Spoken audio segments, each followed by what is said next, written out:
When the sun fell behind the 7 hills of Rome, the city changed. The marble streets that gleamed under daylight turned to corridors of silence. Oil lamps dimmed behind shuttered windows, and the scent of extinguished fire drifted through the alleys. For most of us today, night is just a softer version of day, full of light, warmth, and safety. But for the ancient Romans, when darkness came, it was something else entirely. It was alive. It whispered. It tested every soul who dared to stay awake. So tonight, let's drift back 2,000 years into a world before electricity, before matches, before comfort itself. Breathe slowly. Let your thoughts quiet down. This isn't just history. It's a journey through the sleepless nights of Rome. Close your eyes if you can. Imagine a world where light was sacred, where every flame was life itself. The Romans called it ignis, and they feared losing it more than they feared hunger or war.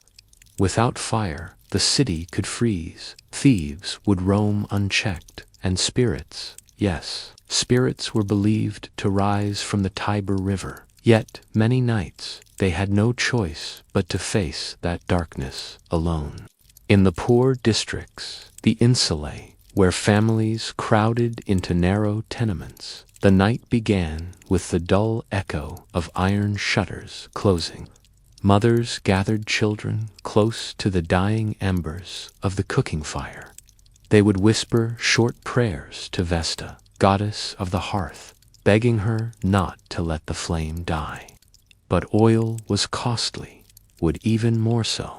And so most households let their fires burn out, their rooms swallowed by shadow. The air grew heavy, and the city listened. Some nights, the darkness wasn't silent.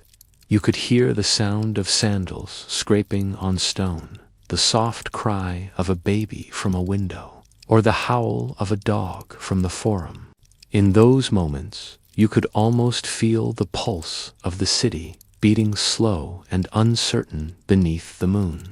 Those who could afford guards, senators, merchants, priests, locked their gates and left oil lamps burning through the night. But even then, the lamps flickered with fear. The danger wasn't just thieves. Rome was a city built of wood as much as stone. Every flame was a risk. Every spark could become a disaster.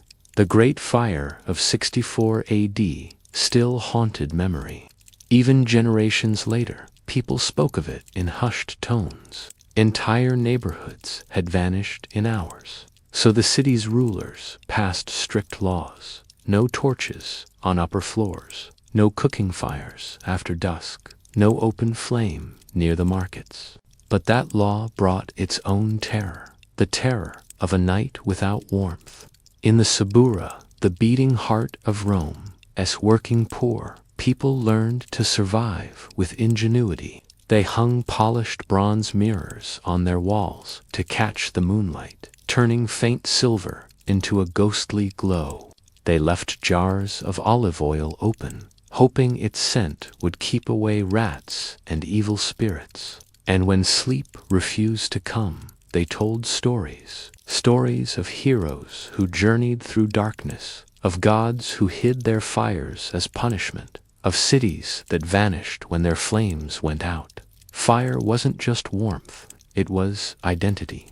The sacred flame of Vesta burned day, and night in her temple, guarded by the Vestal Virgins, Rome's most honored priestesses. To let that flame die was treason against the gods themselves. Every morning before dawn, a Vestal would rise, cleanse her hands in the sacred water, and feed the fire with fresh twigs. She would whisper ancient words, ones that had been spoken since before Rome was Rome. If the flame faltered, she would tremble, for it meant Rome's soul was fading. But out in the streets, far from temples and palaces, ordinary Romans fought a quieter battle. For them, night was an adversary to be endured. They wrapped themselves in wool and waited for the sun's return.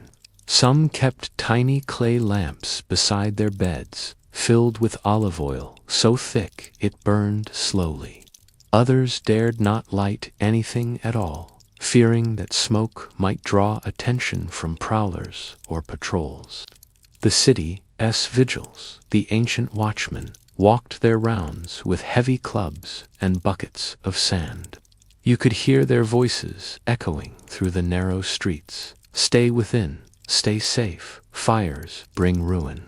Yet there were those who loved the night, philosophers, poets, and wanderers, men who said that truth only revealed itself in darkness.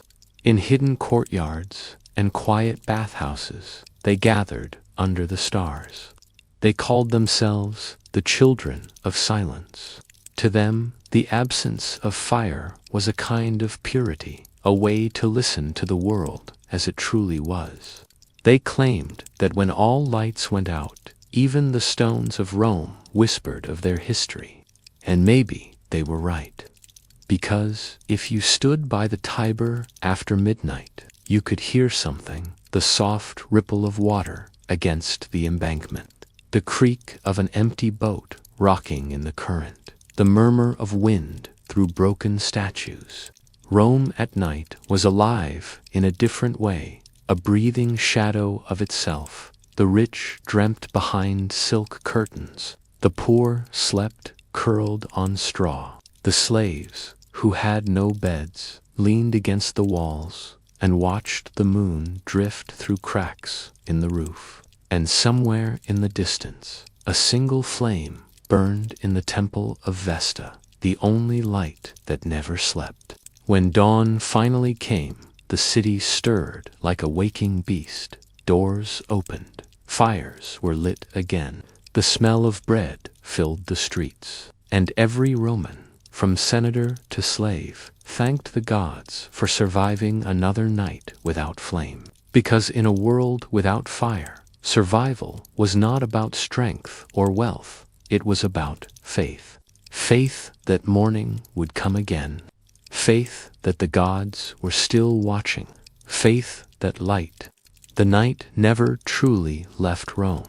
Even as daylight poured over its roofs, the memory of darkness lingered, a shadow beneath the marble. For those who lived through the long hours without fire, the morning was not just a relief, but a small miracle. The smoke rising from new flames felt like resurrection.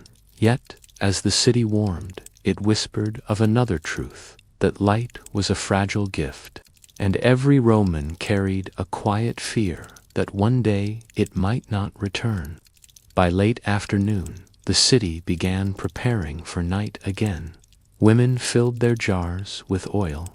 Men gathered bundles of wood from the markets near the Aventine Hill. Even children were taught how to tend a small lamp, how to trim the wick so it burned slow, how to breathe gently near the flame, never too close. Fire was not just a tool. It was a lesson in patience, discipline, and respect. The Romans knew that those who were careless with light often lost it, and everything else with it. But not everyone could afford even that small comfort. In the tenement blocks, where hundreds of families shared thin walls, there was a quiet dread each time the sun began to fade. Many had no oil left. They watched the last of the sunlight slide down the walls, leaving their rooms in deepening blue. The city's wealth and power meant little here. Darkness was the great equalizer. When the final glow vanished from the sky, the streets of Rome transformed. You could almost feel the city inhale a slow, uneasy breath. Torches flickered along the main roads where merchants and soldiers passed. But in the alleys, only the moon dared to walk. Windows shut tight, voices softened, and in that stillness, stories began again, whispered, half-remembered tales of the gods and their fires. Some said Prometheus still watched from the heavens, chained yet proud, the giver of fire to humankind. Others told of Vesta's daughters, wandering unseen through the city to protect sleeping homes. And for the restless souls who could not sleep, there were tales darker still of ghosts from the catacombs who rose when no flame burned to keep them at rest. The night belonged to them, they said. The unlit corners, the chill wind that slipped under doors, the sound of a footstep when no one walked nearby. Every creak and whisper carried weight in the imagination of Rome. Superstition was not weakness here, it was armor. To believe was to survive, and yet in that fear there was beauty. When the clouds parted and the moonlight touched the marble of the temples, the city glowed faintly, as though remembering its own reflection. Lovers met in secret courtyards, tracing each other's faces by touch instead of sight. Philosophers sat near fountains, letting their thoughts ripple with the water. To some, the night was not an enemy but a teacher. It stripped away noise and pride. It showed them what remained when all else was gone. A few among Rome's elite began to hold midnight gatherings, salons of the silent. They would meet in gardens behind high walls, their lamps covered with bronze shades so the light did not carry. There, by the faint shimmer of oil and wine, they spoke not of politics or conquest, but of time, of mortality, of what fire meant to humankind. Some argued that fire was not a divine gift at all, but a symbol, a mirror of the soul. To lose it, they said, was to forget what made them human. Still, the city was full of contradiction. Every day, fires blazed in the forges and kitchens, yet every night, people prayed they would not destroy the world. Rome was always dancing on that edge between brilliance and ruin.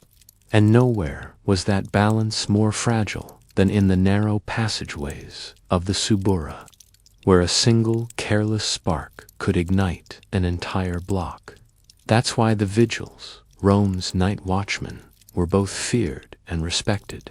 Dressed in heavy cloaks, carrying buckets of water and sand, they were the silent guardians of the city's slumber. Their footsteps marked the rhythm of the night. From far away, you could hear them calling to each other, their voices echoing through the arches. All is well, no fire tonight. Those words were more comforting than a prayer. But there were places the watchmen would not go. Old temples abandoned to time. Underground chambers said to belong to forgotten gods. In those places, the darkness was not merely the absence of light, it was presence itself. People said strange figures moved there, shapes of smoke and shadow, remnants of the city's past. Some called them spirits, others said they were memories that refused to die. And sometimes, when a house burned for no reason, when the wind carried sparks against the laws of nature, people whispered that it was the gods reminding them, reminding Rome that fire did not belong to mortals. It was borrowed, never owned. One winter night, when frost clung to every rooftop and the Tiber ran slow and dark, an old man named Cassian sat beside his empty hearth. He had no oil, no wood, and no company, yet he stayed awake, listening. Outside, the city sighed in its sleep, and then, from somewhere far away, he saw a faint light moving through the fog, small, flickering, like a wandering soul. He rose, wrapped his cloak tight, and followed. Down winding alleys and over stone bridges, he walked until he reached the Forum. There, standing before the ruined altar of Vesta, was a single flame, burning steady and alone. No torch, no lamp, just fire, breathing in the cold air. Cassian fell to his knees. He didn't speak. He didn't dare to move closer. The flame seemed to watch him, pulsing softly. When dawn came, the light was gone. In its place lay only ash. But within that ash, he found a small blackened coin stamped with the image of a flame. He kept it until his death, believing that Vesta herself had given him a sign that even when Rome slept, her light never truly left. That story spread quietly, told from baker to mason, from servant to senator, and though most dismissed it as legend, something changed. The fear of the night softened. More Romans began to keep a tiny ember alive, a candle stub, a hidden spark, not for warmth, but as a reminder that light is not always found in the sun or the torch. Sometimes it lives quietly within, waiting even through the longest night. By the time Cassian's tale had faded into rumor, Rome had already begun to forget the lesson it carried. New emperors rose and fell, temples were rebuilt, and the fire of ambition once again burned brighter than wisdom.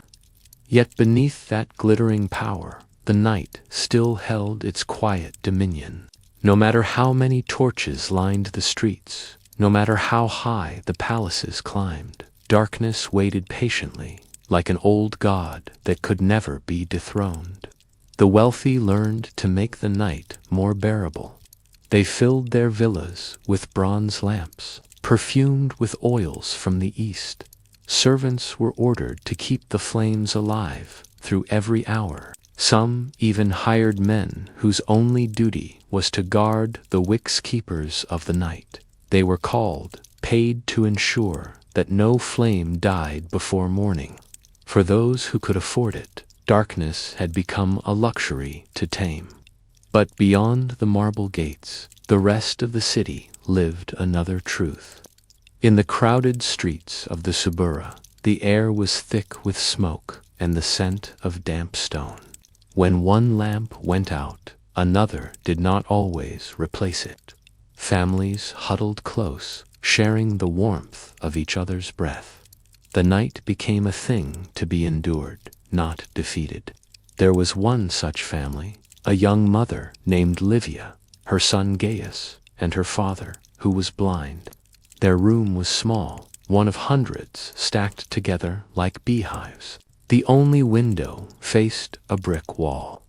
By day, a single ray of light found its way in, touching the floor like a visiting ghost. But by night, there was nothing, only the soft breathing of neighbors through the walls, and the faint drip of water from the upper floors. Gaius was afraid of the dark. He always had been. His mother told him stories to ease his fear of heroes who traveled through shadows to find wisdom, of torches that burned forever in the halls of the gods. But what comfort could stories bring when the night itself pressed against you, cold and endless? One evening, after the oil had run out, Gaius sat awake long after his mother had fallen asleep. His grandfather lay beside them, whispering prayers to a goddess he could no longer see. Then, from somewhere beyond their wall, Gaius heard a sound, faint but distinct, a soft ringing, like metal striking stone. Once, twice, then silence. He crept to the window, peering through the cracks. Down below, in the narrow street, a figure stood, cloaked, hooded, carrying what looked like a small bowl that glowed faintly blue. Gaius could not look away. The light was unlike any he had seen, steady, cold, and strange. It was not the warm flicker of flame. It was something else, something ancient. The figure turned, as though sensing his gaze, and the boy stumbled back in fear. The next morning, he told his mother, who crossed herself and warned him never to speak of it again. Some lights, she said, belong to the dead, but curiosity is a seed that never dies easily. That night, Gaius waited until his mother slept and slipped outside. The city was silent. Even the rats seemed to hold their breath. He followed the faint scent of smoke down the alley until he reached an open courtyard ringed with broken columns, and there, kneeling before an old fountain, was the figure again. This time Gaius could see clearly. It was an old woman, her hair silver as frost, her hands cupped around that strange blue flame. She looked up at him, her eyes reflecting the light. "Are you lost, child?" she asked softly. "I saw your fire," he whispered. "What is it?" She smiled, slow and sad. "It's not fire," she said. "It's memory." He frowned. "Memory." She nodded. "Every flame burns on something. Oil, wood, breath. But this one burns on remembrance of things too old for men to recall." He stepped closer, mesmerized. "Why do you keep it?" "Because Rome forgets," she said. "And when a city forgets its past, the night grows stronger." She reached into her cloak and drew out a small clay lamp, cracked but still whole. "Take it," she said. "It's empty now, but when you remember something worth keeping, truly remember it." Gaius hesitated, but she pressed it into his hands. The clay was warm, as though alive. "Go home," she said, "and when you are older, teach others not to fear the dark. It only hides what we have forgotten to see." He turned to look at her again, but the courtyard was empty. Only the faint scent of smoke lingered. Years later, when Gaius was grown, he would tell that story to his own children, though he never spoke of the blue flame. He became a lamp maker, known for crafting wicks that never went out too quickly, lamps that burned calm and steady through the night. And in every one he made, he pressed a small mark beneath the base, a circle of blue. Most thought it was a craftsman's symbol. Only Gaius knew it was a promise. That quiet act became a tradition passed from maker to maker, long after his name was forgotten. Even in later centuries, archaeologists would find strange blue markings on Roman lamps, though none could explain their meaning. But in the deep hush of the Roman night, when every flame was gone and the city seemed asleep, some swore they could still see faint blue glimmers flickering along the alleys. Not fire, not moonlight, but memory itself keeping watch. And so the night endured, but so did those who learned to live within it. Rome's story was never only about light conquering darkness. It was about learning to see through it, because sometimes what keeps you alive, T, the fire you hold, it's the memory that burns quietly behind your eyes. As the night deepened, those who ventured outdoors felt the weight of the darkness pressing upon them. The narrow Roman streets lined with uneven stones and towering insulate were treacherous even by day. By night, they became mazes of uncertainty. Without torches, the only guides were memory and instinct. Some locals claimed to navigate by sound, the drip of a fountain, the hum of distant voices, the bark of a dog. Others swore they could sense where the open forum lay, as if the city itself whispered directions to those who listened closely. Still, for many, each step was a gamble. A loose tile, a fallen jar, or a startled rat could turn a short walk into disaster. In the wealthier quarters, a few faint lamps flickered behind high walls. Those inside were the lucky ones, the nobles, the merchants, the politicians, surrounded by marble courtyards and guarded gates. Yet even they were not completely safe. Fires, though absent tonight, were always feared. One overturned lamp could engulf a villa in minutes. So the Romans had rituals before sleeping. Slaves would douse lamps with a careful puff or a wet cloth, whispering small prayers to Vesta to keep the hearth cold but the home safe. The scent of burnt oil hung in the air like a reminder of both warmth and danger. For the poor, the night was something else entirely. In the crowded tenements of Subura families huddled together on shared straw mats. The buildings creaked in the wind. Rats scurried between cracks. Babies whimpered in their mothers' arms. There were no fires here, not because they were forbidden, but because there was nothing to burn.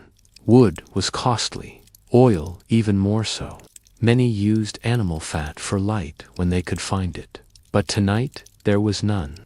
The darkness was total, swallowing the whispers of the hungry and the tired alike. Sometimes thieves crept through those very corridors. They moved like ghosts, knowing which floors sagged and which walls echoed. They carried no lights, for light betrayed presence. Instead, they trusted their fingertips, feeling along doorframes, lifting small valuables, and vanishing into the night before dawn revealed their faces. It was said that even the city watchman feared these shadows, for a torch could draw both friend and foe. So the watchmen, too, wrapped in woolen cloaks, patrolled by starlight, listening for trouble more than looking for it. Out in the countryside, the darkness was of a different kind. There, the land stretched silent and endless, the stars sharp and cold above the olive groves. Shepherds gathered near dry stone walls, clutching cloaks against the chill. Without fires, they relied on their dogs for warmth and warning. The animals could sense predators long before human eyes adjusted to the dark. Wolves roamed freely in those hills, their howls echoing through the valleys like the songs of forgotten gods. When one sounded close, men reached for spears and whispered old protective charms, half prayer, half habit. The absence of fire was not only physical, it was spiritual. To the Romans, fire was life, presence, connection to the divine. The hearth of every home represented Vesta, the goddess of the sacred flame. In the city's heart, the Vestal virgins kept that eternal fire burning, guarded day and night. If ever it went out, it was a terrible omen. Yet even they, in those sacred halls, understood that some nights required darkness. On the new moon, for instance, rituals demanded the extinguishing of certain flames. It was a reminder that even the brightest empires must know the dark. As the night rolled onward, the world seemed to breathe slower. The hum of the day was gone. The sound of sandals on stone was rare now. In its place came the soft sigh of the wind, moving through the columns of temples and the quiet creak of wooden shutters. The darkness was not just absence, it was presence, thick and alive. For philosophers and poets, it was the hour of thought. Some of Rome's greatest minds, Seneca, Marcus Aurelius, wrote of such nights when sleep eluded them, and they found meaning in the silence. They believed that true wisdom often came when the senses were stripped bare. Meanwhile, in the taverns near the river, not all had surrendered to the night. A few drunken sailors laughed too loud, their voices cutting through the stillness. The tavern keepers served watered wine, their lamps barely glowing to save oil. The laughter was desperate, a rebellion against the dark. But soon, even those voices faded. The city returned to its rhythm of breathing and dreaming. In one small home, an old woman lay awake, remembering the days when her husband was alive and they had shared a single candle between them. She could almost see his face in the darkness, as if the memory itself gave off light. Across the room, a young boy stirred, frightened by the invisible. "It's all right," she whispered, reaching for his hand. "The gods walk the night to just prefer not to be seen." Her words calmed him, and slowly, sleep returned to their weary bodies. Outside, in the open fields, dew began to settle. The air grew colder, cleaner. Travelers who had stopped on the roadside wrapped themselves tighter in cloaks, leaning against their mules or wagons. Some looked up, tracing constellations the way their ancestors had. There they saw stories, heroes, beasts, gods all eternal, all bright. It was comforting to know that while fire could die, the stars could not. The heavens were the Romans' truest light. Yet not all darkness was gentle. Somewhere beyond the city's edge, a group of soldiers marched in silence, carrying torches unlit. Their orders forbade revealing their route. Each man followed the sound of the one ahead, the crunch of sandals, the jingle of metal. When the moon disappeared behind clouds, they stopped, waiting for its return before moving again. It was a test of patience, of trust. The darkness taught them discipline, the same discipline that once built an empire. The deeper the night went, the more it felt like a different world entirely, one where time slowed, senses sharpened, and every flicker of light was precious. For those who lived then, survival was not about conquering the night, but learning to move within it, to feel rather than see, to listen rather than look. In that way, darkness became not an enemy, but a teacher. And so, as the hours passed, Rome slept and woke in waves. Fires were absent, but not warmth. Fear lingered, yet so did faith. The city endured, as it always had, not because of its light, but because of its courage in the dark.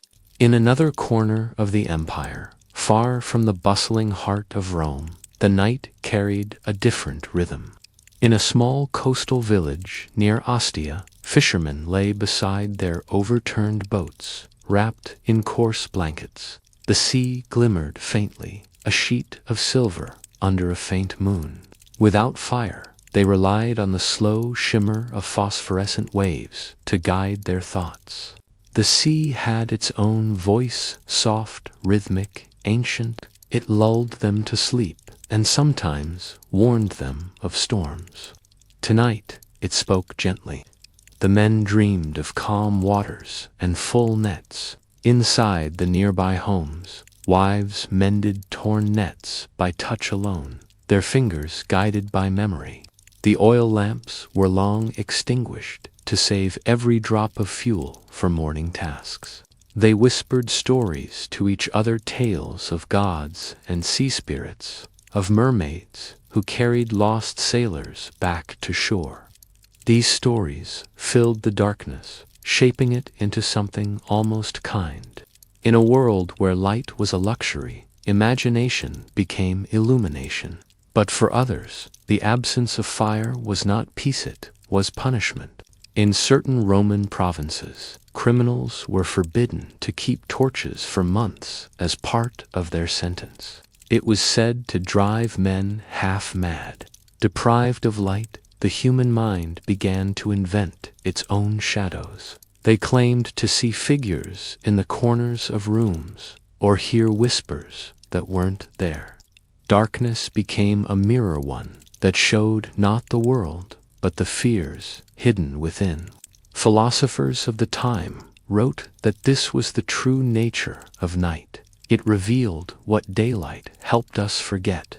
Back in the capital, the palaces on the Palatine Hill stood silent under the stars.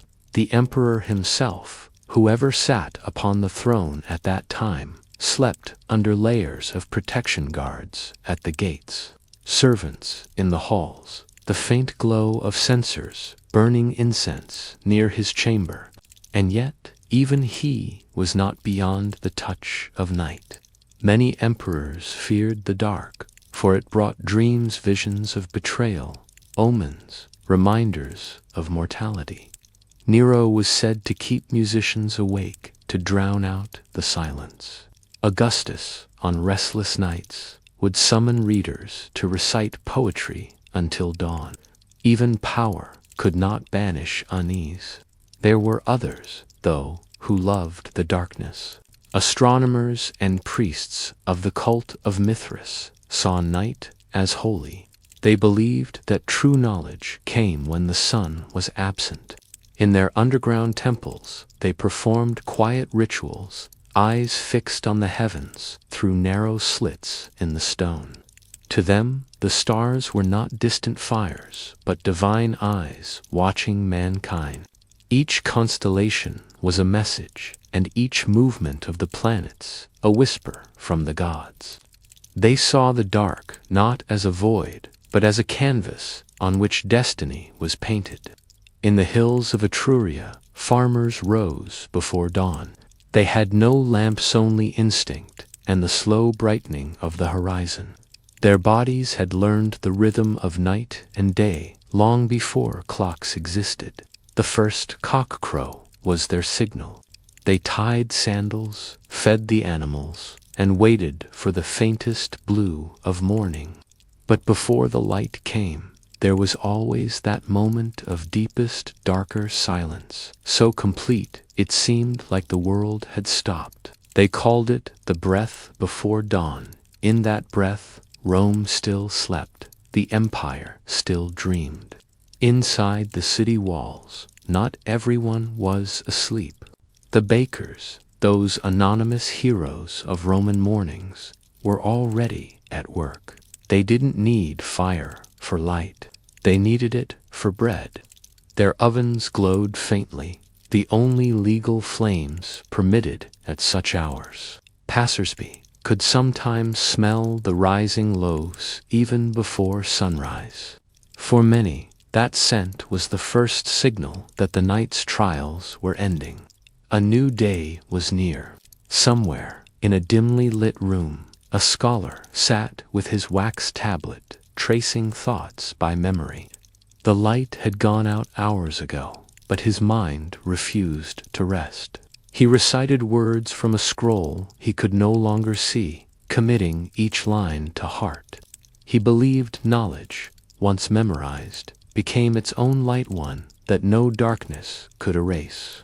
His neighbors might have thought him mad, whispering to himself in the dark, but in truth, he was part of a long tradition, Romans who sought enlightenment without flame. And yet the night was not without danger. Near the city gates, bandits waited for travelers foolish enough to move after dusk.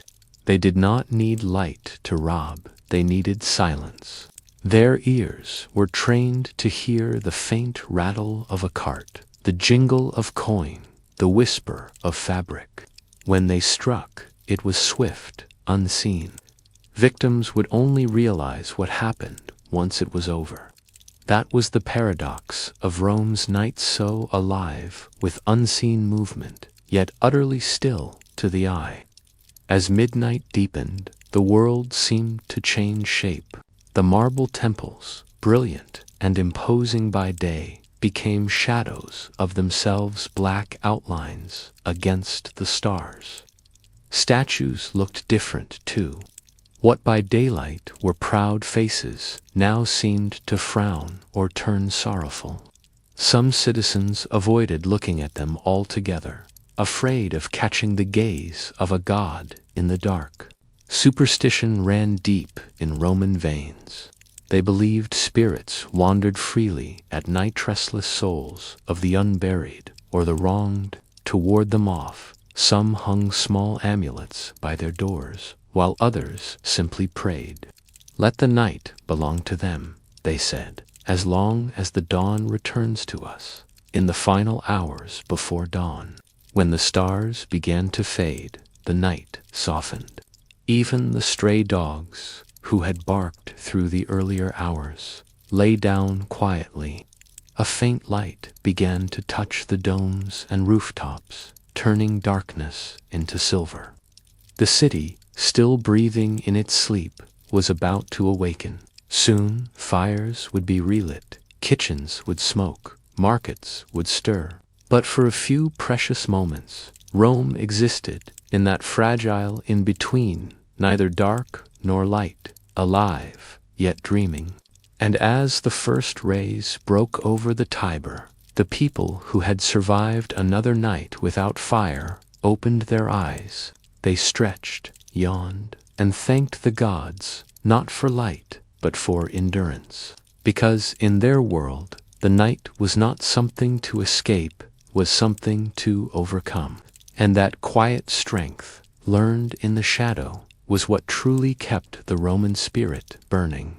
As dawn unfolded across the 7 hills of Rome, the faintest golden light slid through narrow alleyways and across tiled roofs, chasing the last remnants of shadow into corners. Smoke began to rise from the bakeries and forges, signaling that fire, forbidden through the night, was now free again.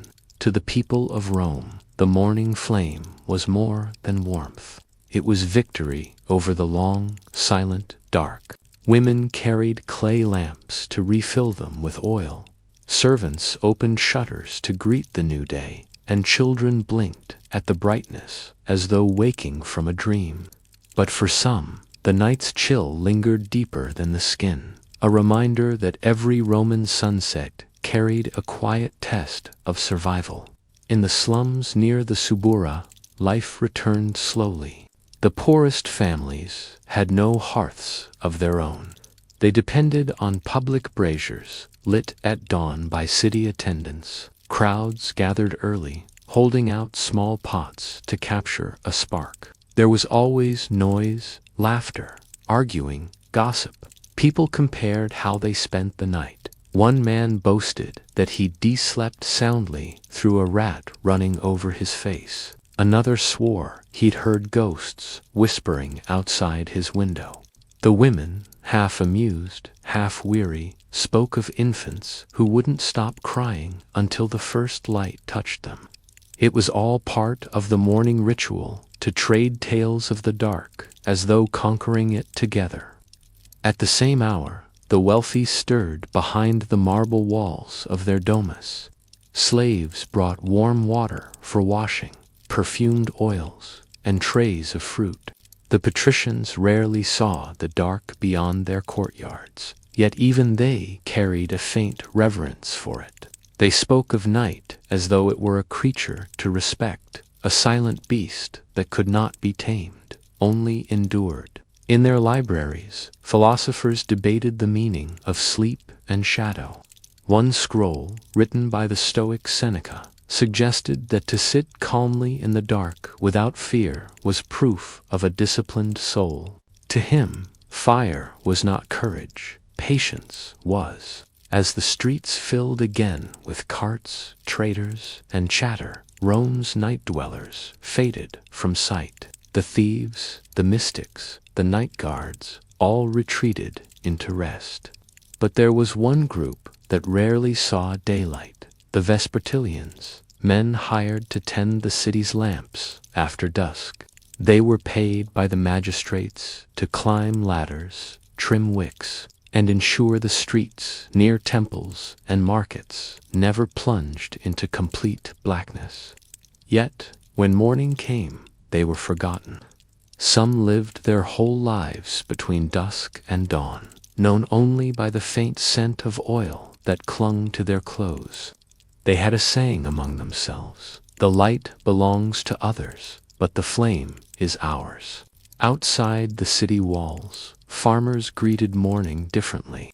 They knew the night not as an enemy, but as part of their rhythm. In the countryside, where wolves and silence ruled, families learned to trust darkness. Without fire, they relied on dogs to warn of danger, and on stars to track time. Roman calendars might have measured years by emperors, but for farmers, it was the stars, the slow drift of constellations, that told them when to plant or harvest.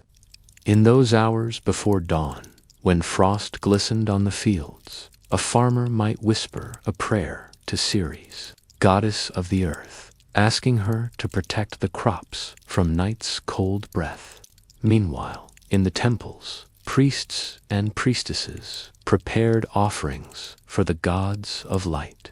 The Vestals, Rome's sacred virgins, rekindled the eternal flame at the temple of Vesta. It was said that as long as that fire burned, Rome itself would never fall. The ceremony was silent except for the faint crackle of new embers. People passing by would stop, bow their heads, and whisper blessings. To lose that fire, even for a moment, was considered a terrible omen.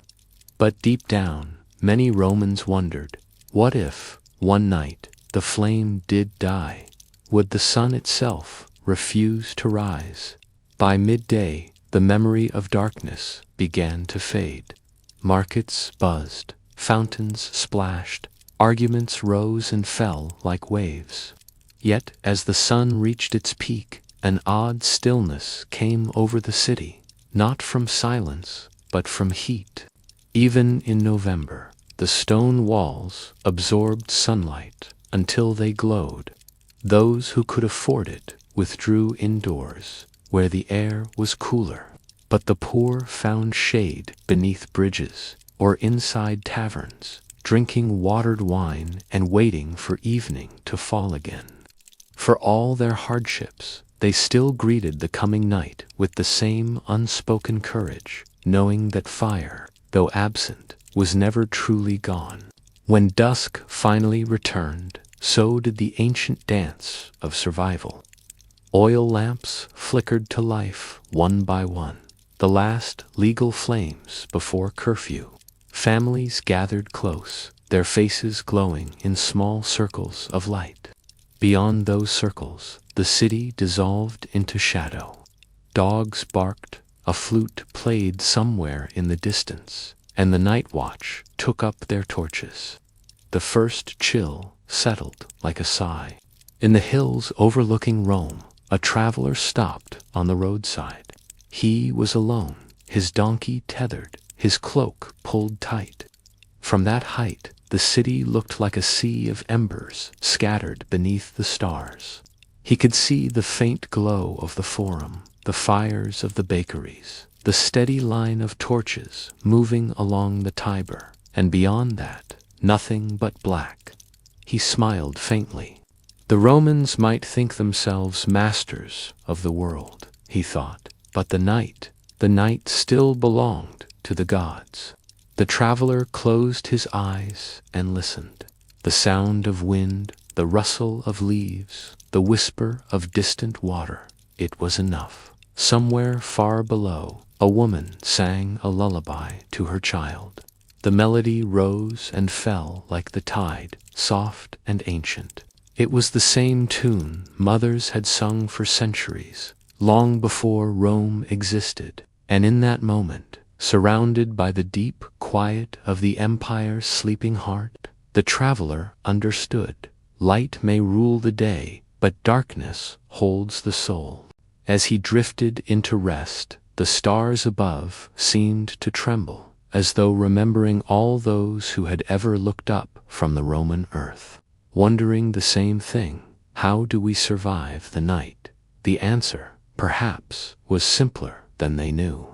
It was in every shared story, every whispered prayer, every unlit lamp held close in faith. Rome survived not because it conquered the dark, but because its people learned to live gently within it. By the time the second watch began, Rome had changed its face entirely. The clamor of the day was gone, replaced by the hush of cautious footsteps and the low murmur of private voices. Lanterns flickered behind heavy curtains, casting long silhouettes on the cobblestone streets. From the Palatine Hill to the slums of Subura, a fragile stillness settled, the kind of silence that could shatter with the slightest whisper. The fire bans were in effect again. Only the torches of the night watch and the sacred flames of Vesta were permitted to burn. To live without light was not just law, it was ritual. A collective pause between the empire's two halves, the day of action and the night of endurance. In a cramped tenement near the Aventin Hill, a widow named Livia huddled close to her son. The boy, no more than 7, had never known a night without fear. Rats scurried behind the walls, wind moaned through cracks, and the darkness pressed in like a living thing. The only light came from the faint glow of the moon, slipping through the broken shutters. Livia wrapped the boy in a blanket and whispered stories, the same ones her grandmother had told her when she was small. Tales of gods who carried torches through the sky, of spirits that protected homes when fire could not.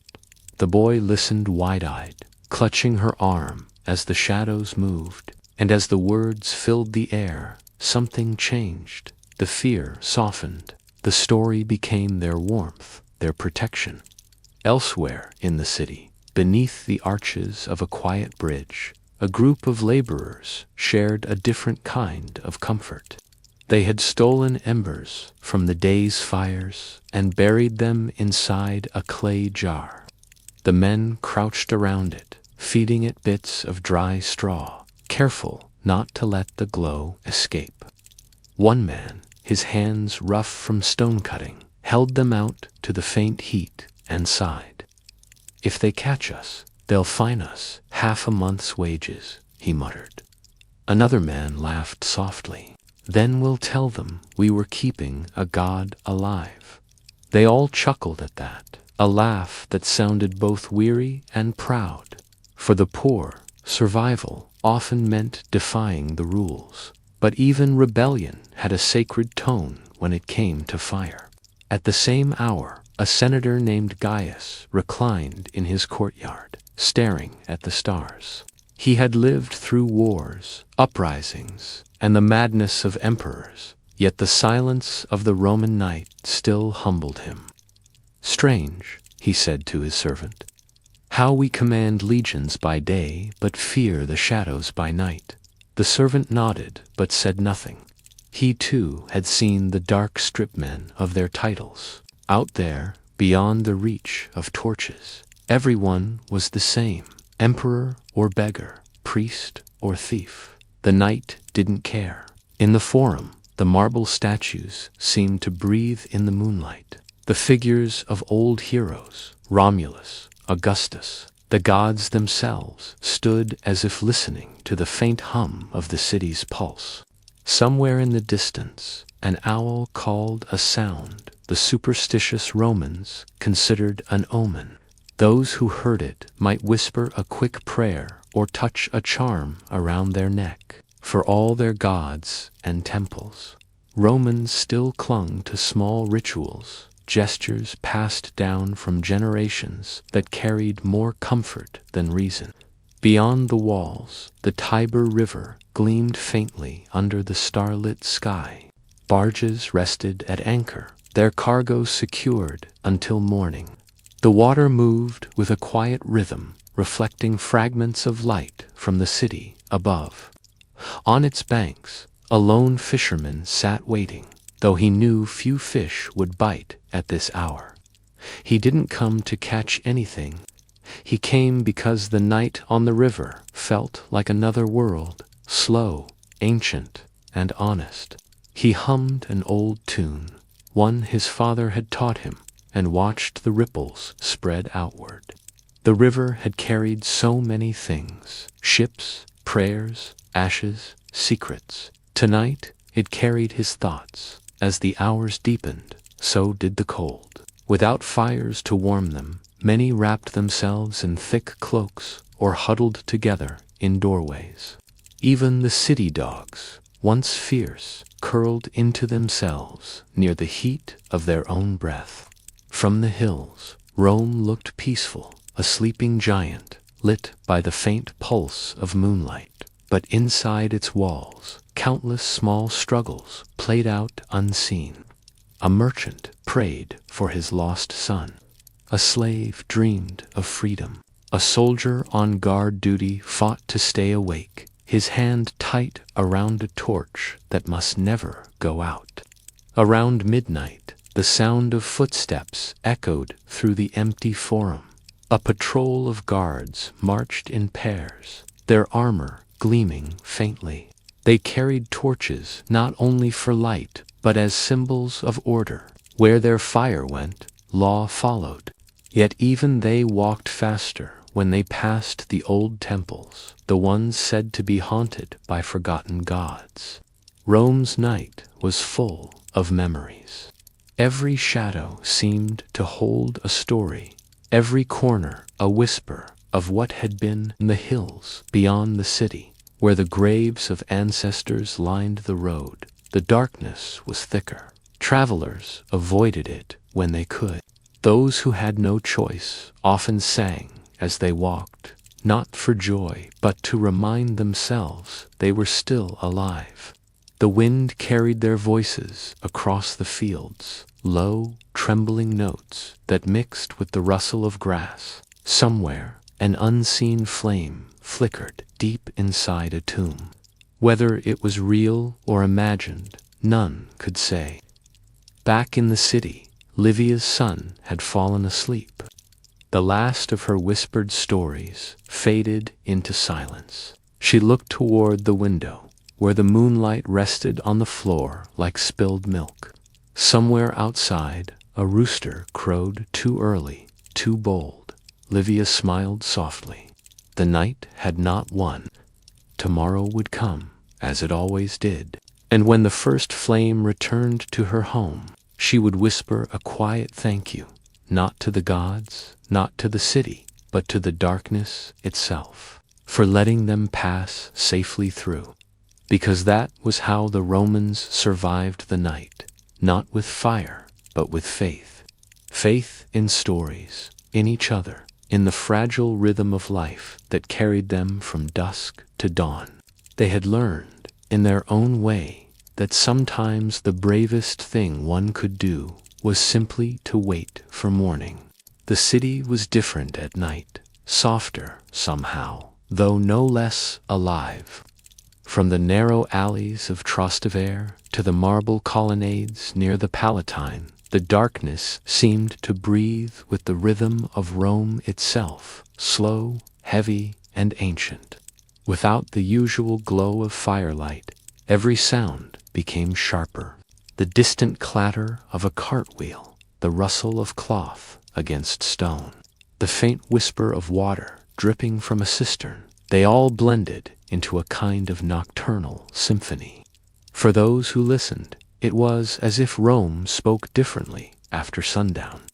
Cassia, a midwife, walked through the shadows, clutching a small basket. She had been summoned to help with a birth on the other side of the district, and though the path was familiar, it felt endlessly long without a torch. Her sandals scraped against the stones, her breath misted in the air, and each corner she turned carried the chance of surprise: a stray cat, a drunk soldier, or worse, a watchman suspicious of movement. The law against open flame made her job dangerous. Still, she carried a small candle stub hidden inside her cloak, ready to light if a mother's scream called her name. For Cassia, darkness was both enemy and test. Every life she brought into the world felt like a small victory against the night. In the Subura, where the city's poorest lived, stacked in crumbling apartments, night brought out its own kind of economy. Street vendors sold boiled beans and watered wine from earthen jars. Musicians plucked soft notes from battered lyres. Lovers met under balconies, whispering between half-closed shutters. And thieves, the true citizens of the dark, crept like ghosts through the maze of stairways and markets, eyes sharp for unattended purses or sleeping merchants. The city's heart never really rested, it merely changed its tempo. At the same hour, inside a marble atrium not far from the Capitoline, a philosopher named Marcellus sat awake by moonlight. His students had long since left, but his mind refused to sleep. He traced words into wax tablets, each line a reflection on fear and fire. To live without flame, he wrote, is to meet the soul unguarded. Rome had conquered nations, yet here, in the quiet hours, it was conquered by its own darkness. He paused, staring at the pool of water in the center of his courtyard. The moon's reflection wavered, bright and trembling. He wondered if the gods themselves feared the night. Further down the city, near the Circus Maximus, the stables stirred with low groans and snorts. Horses, restless from the cold, shifted their weight against the straw. A stable boy named Darius moved quietly among them, humming a lullaby his mother used to sing. He had a way with animals, a gentleness rare among men who worked in the dust and sweat of the track. The horses trusted him, leaning close as he whispered to them. He carried no lamp. The fire ban forbade it, but the moonlight through the slats was enough. As he brushed their manes, the boy thought of races yet to come, the cheers of the crowd, the glory that belonged not to the riders, but to the beasts themselves. For now, though, he told them stories of the sea, of winds, of freedom. The animals breathed slow, calm, until the barn fell quiet again. Meanwhile, high above the sleeping streets, a Vestal Virgin tended the sacred flame in the temple of Vesta. It was the only fire allowed to burn through the night, its light visible from afar, a golden promise that Rome's heart still beat. The flame was more than sacred. It was survival itself. As long as it burned, the empire's spirit was said to live on. The young priestess adjusted her robes and whispered a prayer, her face lit by the soft flicker. She thought of her family, long forbidden to see her since she had taken the vow of chastity. The fire was her life now, her constant companion. Every night she watched it the way one might watch a sleeping child, afraid that even a breath of neglect might end it. The hours crept by. Clouds drifted across the moon, plunging the city into patches of deeper shadow. Somewhere in the Esquiline district, a tavern owner counted his coins by touch, muttering prayers for luck. On the far side of the Tiber, fishermen mended their nets under starlight, speaking softly of omens and dreams. The rhythm of Rome's night was full of hidden labors, unseen by the world that would wake at dawn. There was beauty in it, too, the kind only darkness could reveal. The marble of the temples seemed to glow faintly, ghost-like and pure.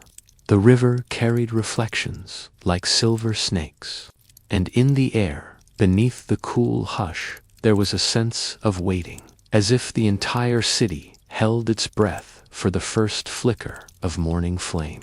Somewhere, perhaps in a room no bigger than a closet, a scholar read by the light of a single oil lamp, its wick trimmed to near nothing.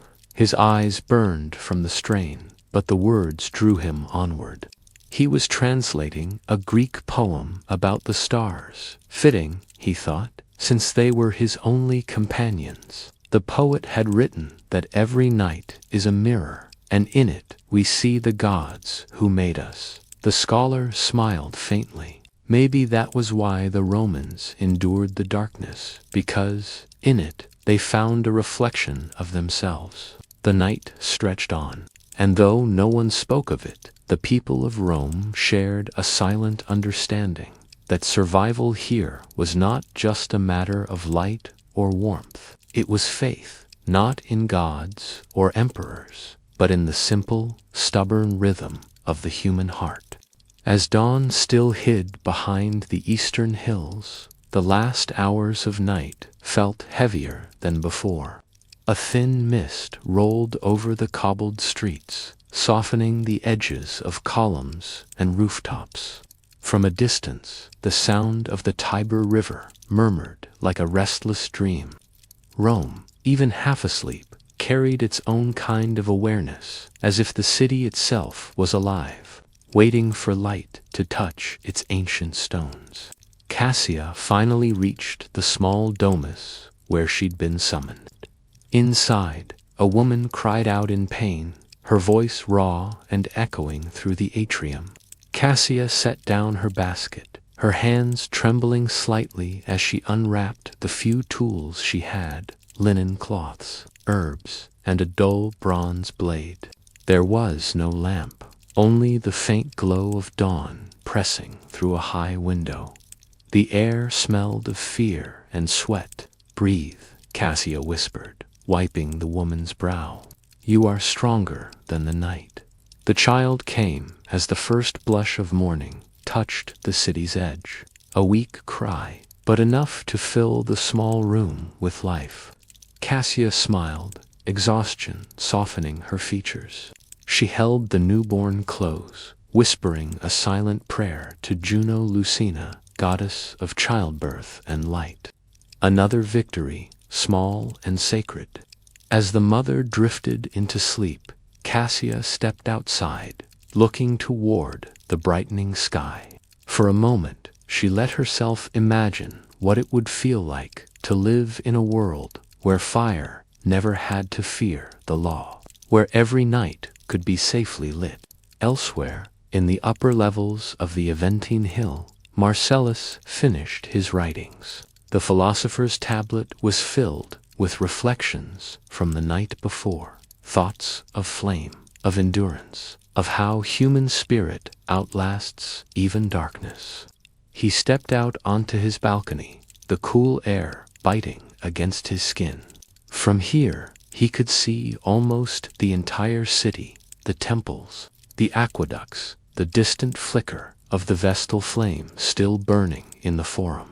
"So," he murmured, "the gods still watch." He poured a small cup of watered wine and raised it toward the horizon, where sunlight began to gild the domes and rooftops. "To fire," he said softly, "and to those who live without it." Then he drank, closing his eyes as if sealing a pact with the dawn. Down in the Subura, the streets slowly stirred. Merchants opened their stalls, sweeping away the night's dust. Bakers carried trays of bread steaming from hidden ovens. The smell of barley loaves and roasted chickpeas spread through the alleys, awakening stomachs and spirits alike. The city's noise returned: boots striking stone, donkeys braying, vendors shouting prices, the great Roman heartbeat beginning its daily rhythm once more. Darius, the stable boy, yawned as he finished brushing the last of the chariot horses. The beasts shifted impatiently, snorting at the light. He ran his hand along a horse's neck, feeling the warmth rise through its muscles. "You see," he said quietly, "the night didn't win." The animal flicked its ear as if in agreement. Darius smiled. Someday, he thought, he'd ride one of these champions himself, not as a servant, but as a racer. For now, though, his victory was simpler, keeping them calm through another dark night. By mid-morning, Rome was alive again, its fears buried beneath sunlight and routine.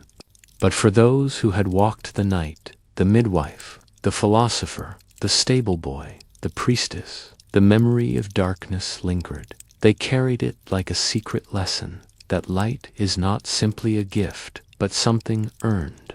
That evening, as the sun dipped behind the 7 hills, the ban on open flame took hold once more. Doors were shut, lamps extinguished, hearths cooled to ash. Rome, so proud in daylight, humbled itself again before the rule of darkness. In the temple, the Vestal Virgin knelt before the sacred flame. Her eyes reflected the flicker of the eternal fire, and she felt its warmth against her skin. Each night was a test to keep the flame alive without letting her own spirit fade. She added a small piece of pine wood, watching the fire catch, its light painted gold across the marble walls. "Do you never tire?" she whispered to the flame. The fire answered only in movement, dancing silently as if to say, "I live because you believe." Outside, Rome darkened once more. The crowds thinned, The laughter faded, and the city folded itself back into shadow. But in hidden corners, tiny glimmers defied the decree. A candle behind a curtain, a spark in a courtyard brazier, a piece of glowing coal carried carefully in a clay pot. Ordinary people, unwilling to surrender entirely to night. And somewhere near the forum, Marcellus the philosopher took a slow walk under the stars. He passed by statues of emperors and gods, their faces pale in the moonlight. He thought of his students, of the questions they asked. What gives life meaning? What endures when all else fades? The answers, he realized, were not in the marble or the empire's might, but in moments like these, one person walking quietly through the dark, choosing to trust the path beneath his feet. He paused at a fountain where water caught the moon like quicksilver. A beggar slept nearby, curled in a ragged cloak. Marcellus set down a piece of bread beside him and moved on, his footsteps echoing softly through the stillness. Above him, the stars burned steady, distant, eternal fires, untouched by any emperor's law. And so the night returned to Rome, but the people no longer feared it quite the same. They had learned, in whispers and rituals, in love and labor, that even without flame, warmth could be found, not in the hearths of stone, but in the hearts of those who endured together. As the second night descended upon Rome, the air held a quiet tension, that strange calm that comes before a storm of memories. The streets once again emptied, shadows reclaiming the city as the curfew bell echoed from the Capitoline Hill. Those who had learned to live without fire slipped silently back into their nightly rituals. The flames were gone, but not forgotten. Each night had its rhythm, its secret heartbeat beneath the silence. Marcellus sat at his desk again, but this time he did not write. Instead, he listened.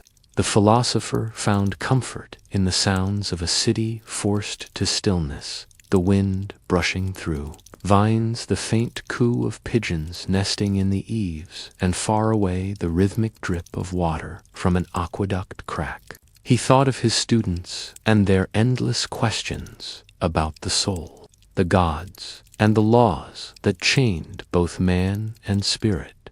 He smiled faintly to himself. Perhaps the gods envy us, he murmured, for we must live our lives in the dark, yet still we choose to seek light on the far edge of the Subura. Cassia, the midwife, made her way through the narrow lanes, guided by the stars. She had no lamp, only a small charm of silver around her neck, a raven carved in ancient style. It was said to bring luck, but to her it was more than that. It was a reminder of survival. Every night she crossed paths with fear, and yet she returned each morning alive. Her neighbors whispered that she was protected by unseen hands, that no law could truly extinguish her flame. As she walked, she passed an old man sitting outside a shuttered tavern, his face lit faintly by the glow of a coal hidden in a clay cup. "Careful," Cassia whispered, pausing beside him. "The guards are near." He gave her a tired smile. "Then let them see," he said softly. "I've lived through 3 emperors and 4 wars. I won't spend my last nights in cold darkness." Cassia didn't answer. She simply nodded, then placed her hand over the cup for a moment, feeling the gentle warmth radiating from within. "Keep it alive," she said, "for all of us." Meanwhile, at the temple of Vesta, the sacred flame burned low. The youngest Vestal, Livia, knelt in silence before it, her heart heavy with fatigue. The nights had grown longer, colder, and though the fire remained constant, her faith wavered. She thought of her family, the home she had left behind as a child, her mother's voice calling her to supper, the laughter of her brothers. The temple was her duty. but not her choice. As she added a fresh log, a gust of wind swept through the open atrium, making the flame bow low before flaring again. She gasped, clutching her robe, and in that flicker, she thought she saw a face, not divine, not monstrous, but human, familiar. Her mother's eyes. Then it was gone. Was it the fire playing tricks on her, or had the gods spoken? She did not know. But she whispered into the night, "If you see me, mother, I am still here." In the slums below, Darius, the stable boy, had discovered something rare: friendship. He shared a quiet supper with the baker's daughter, Lucia, beneath the broken arch near the baths. They ate cold bread and figs, laughing softly as they huddled beneath a torn blanket. "Tomorrow," she whispered, "they say the emperor's men will inspect every home for hidden lamps." Darius frowned. "Then we'll have to hide ours better." Lucia giggled, brushing a crumb from his cheek. "Or maybe," she said, "we just learn to see in the dark." He smiled at that, a small, hopeful smile that lingered even after the conversation faded into silence. Far above them, in the palace quarters, Emperor Antoninus Pius himself stood at a balcony, his robe heavy with embroidery, his thoughts heavier still. He gazed out at the darkened city, thinking of the law his ancestors had passed. The decree against fire after sunset, meant to prevent chaos and rebellion. It had worked for generations, but at what cost? The emperor's eyes moved across the skyline. No light, no warmth, only shadows. Even power fears what it cannot control, he said quietly to the empty air. Behind him, a servant approached and bowed. "My lord, the Senate awaits your answer about the grain tax." Antoninus waved him away. "Tomorrow, let them wait. Tonight, I listen to the silence of Rome." As the servant withdrew, Antoninus remained by the railing. Somewhere beyond the hills, lightning flashed, silent but bright. A storm was coming. The scent of rain crept into the air, mingling with the city's dust and iron. Below, Marcellus too felt the change in the air. He stepped out from his chamber, the night wind cold on his skin. A single raindrop struck his hand, then another, until soon the rooftops shimmered under a gentle shower. He turned his face upward, closing his eyes. The heavens themselves had found a way to light the night. Rain replaced fire, thunder replaced drums. The world was lit not by torches, but by the raw power of nature. For once, all of Rome shared the same light. Even the beggars, even the slaves, even the emperor, all looked to the same sky, watching the same flashes paint the city gold and white. The law of men could forbid fire, but not the will of the storm.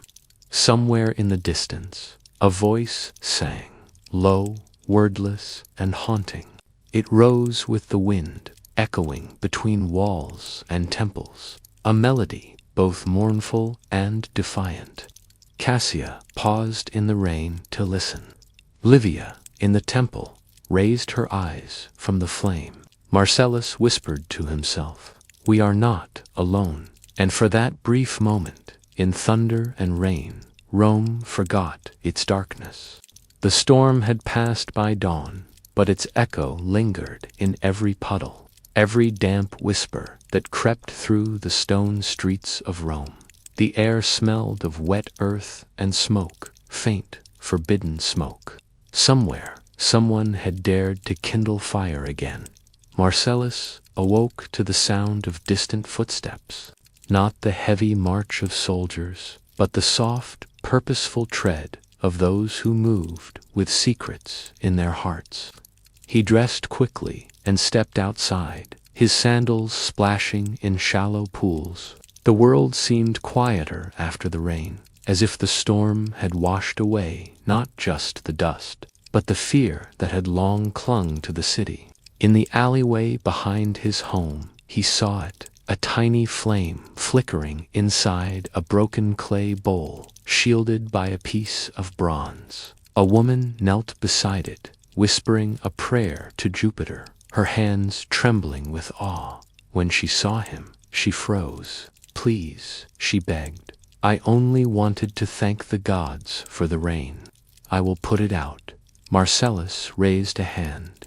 "No," he said softly. "Let it burn, for now." Her eyes widened. No Roman philosopher would have spoken such words aloud. The laws were clear. Fire was the empire's tool, not the people's. But Marcellus felt something had shifted in the night, an invisible crack in the walls of obedience. He crouched beside her, watching the flame dance against the gray morning light. "Do you see it?" he asked. "It trembles, yet it endures, like Rome itself." In the markets, the storm's aftermath brought a strange quiet. Stalls reopened, their roofs dripping, and merchants called out half-heartedly to early customers. But conversations carried a new tone, cautious, curious. Rumors spread that lightning had struck the temple of Mars during the night, igniting its dome before the rain doused it. Some called it punishment.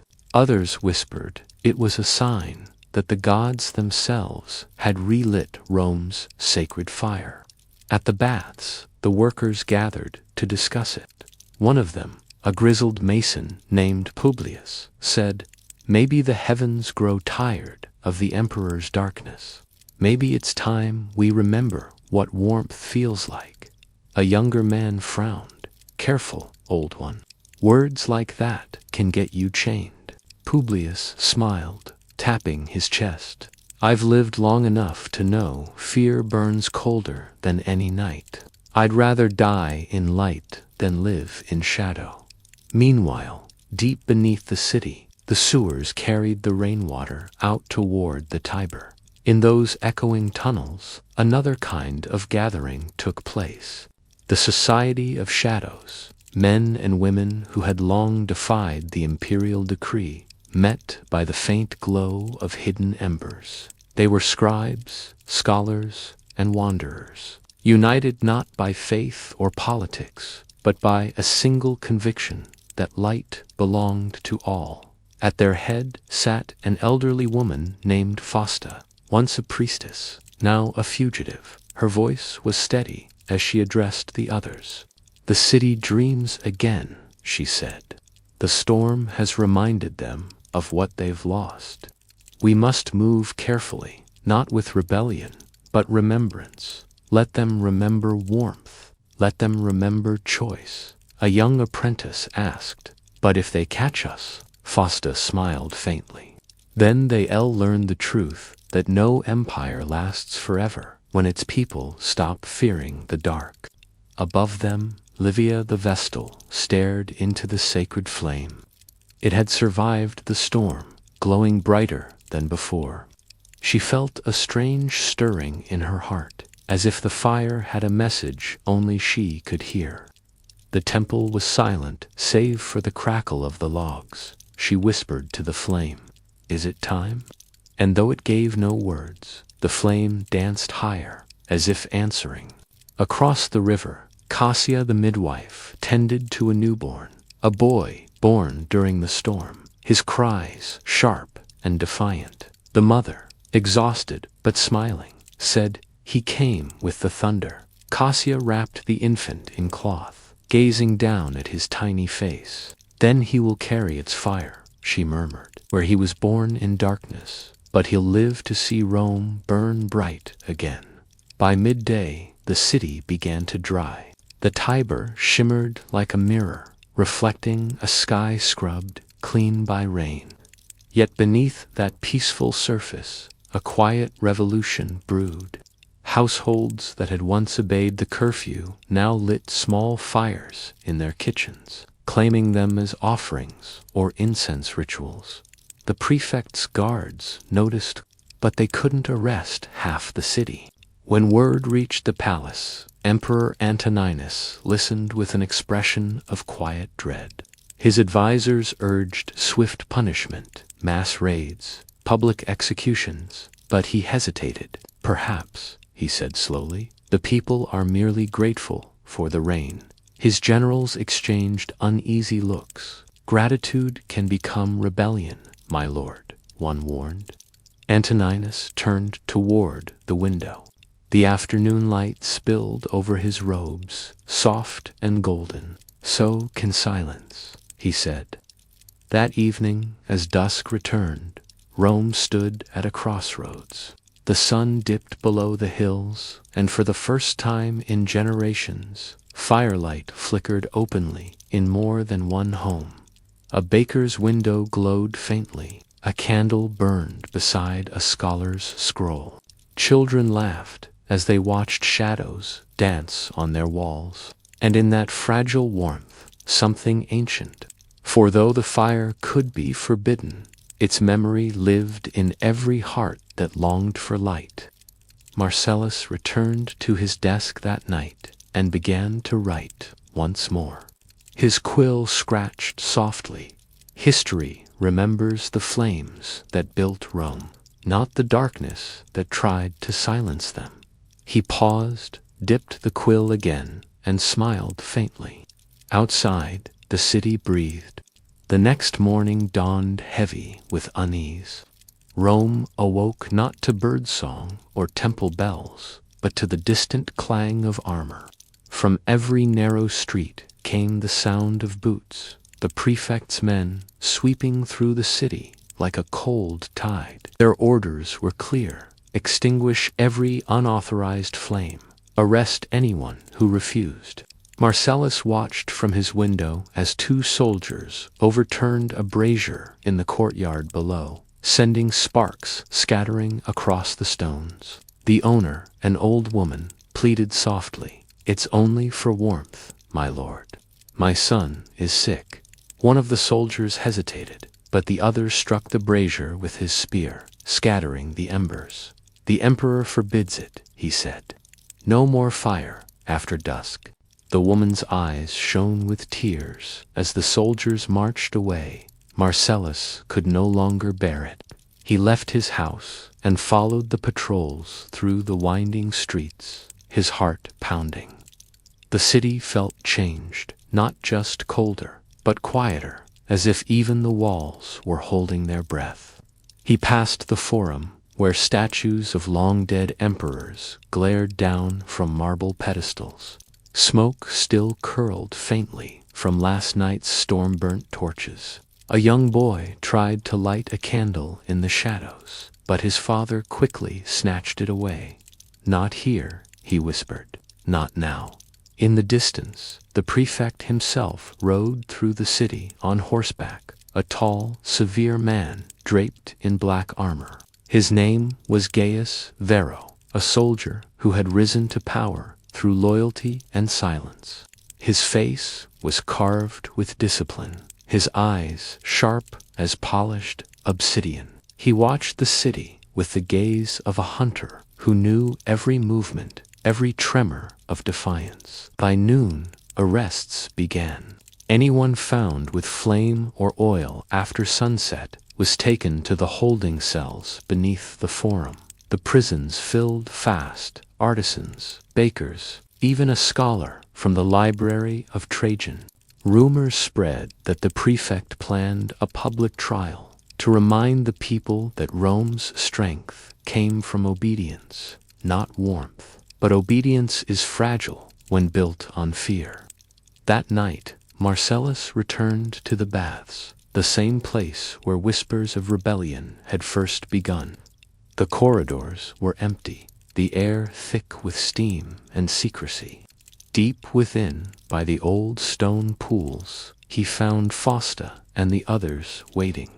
The hidden society had gathered again, their faces half-lit by the faint glow of coals hidden beneath iron lids. Fausta's voice trembled only slightly as she spoke. "They think fear will keep the city still," she said. "But fear is a spark, too. and sparks spread. A young man leaned forward. "They're arresting everyone, even the librarians." "We can't fight soldiers." Fausta smiled sadly. "Then we'll fight with silence, with patience. Rome has seen tyrants before. They burn bright and then they burn out." Marcellus stepped closer. "We can't just wait," he said. "Every night they come for more. Soon they'll come for you, for all of us. Then we'll teach them," Fausta replied, her gaze steady. "We'll teach them that darkness can't command light." She reached into her cloak and drew out a small object wrapped in linen. When she unfolded it, a faint, warm glow filled the chamber, a single coal, still alive from the old temple fires. "This is what they fear," she said softly. "Not the flame, but what it means. Memory." Marcellus stared at it, mesmerized. The glow was small, but it pulsed like a heartbeat. Around him, the others leaned in. Scholars, laborers, mothers, wanderers. Each carried the same look of quiet hunger in their eyes. "We'll divide it," Fausta said. "Each of us will carry a piece. Hide it, feed it, keep it alive. Let it sleep in the corners of Rome until it wakes again." One by one, they took turns, each drawing a fragment of ember with careful fingers and placing it into tiny clay cups or wrapped leaves. The warmth was faint, but it was hope, and hope was dangerous. When Marcellus left the baths that night, the city was still. The moon hung low, painting the ruins in silver. He carried his ember in a sealed jar beneath his cloak, its warmth pressing faintly against his chest. Every shadow seemed to move, every whisper to call his name. At the corner of the street, a patrol appeared, torches in hand, armor glinting. Marcellus froze, pressing himself against the wall. He could hear the leader speaking. "The prefect wants the scholars questioned first," the soldier said, "especially Marcellus Varian. They say he's been seen with Fausta." Marcellus's breath caught in his throat. They were hunting him now. He slipped down a side alley, his sandals silent on the wet stones. The Tiber's faint roar echoed nearby. Somewhere beyond the walls, thunder rolled again, not from the sky, but from the restless hearts of the people. By dawn, smoke rose once more, but this time from scattered rooftops across the city. Not destruction, but defiance. Small fires, hidden in pots and hearths, glowing just enough to remind Rome of what warmth felt like. And in his home, Marcellus placed the ember in a bronze bowl, knelt before it, and whispered, "Let them come." The prefect did not sleep that night. The city outside his villa was cloaked in silence. Yet he could feel it, the pulse of something moving beneath Rome's marble skin. Rumors of small, hidden fires spreading from street to street. Ordinary citizens defying imperial orders with nothing more than a flicker of light. He stood by his window, overlooking the Palatine Hill, watching smoke curl faintly into the moonlit sky. They weren't burning in rebellion, not openly. These were hearth fires, candle flames, secret lamps hidden behind shuttered doors. Yet each one was a whisper against his authority. "Do you hear it?" he murmured to his aide, who stood waiting behind him. The silence. "Rome never sleeps this quietly unless it's afraid." The aide hesitated. "Perhaps fear is what keeps them obedient, my lord." "Or what wakes them," Varro said softly. He dismissed the man and crossed to his desk, where reports lay scattered, names of arrested citizens, confiscated oils, destroyed torches. Each record was meant to prove Rome's control, yet all he saw were signs of growing resistance. Beneath his hand rested a single sealed letter, written in a familiar hand. He broke the wax and began to read. It was from a philosopher he had once known, a friend from his younger days, before duty hardened him.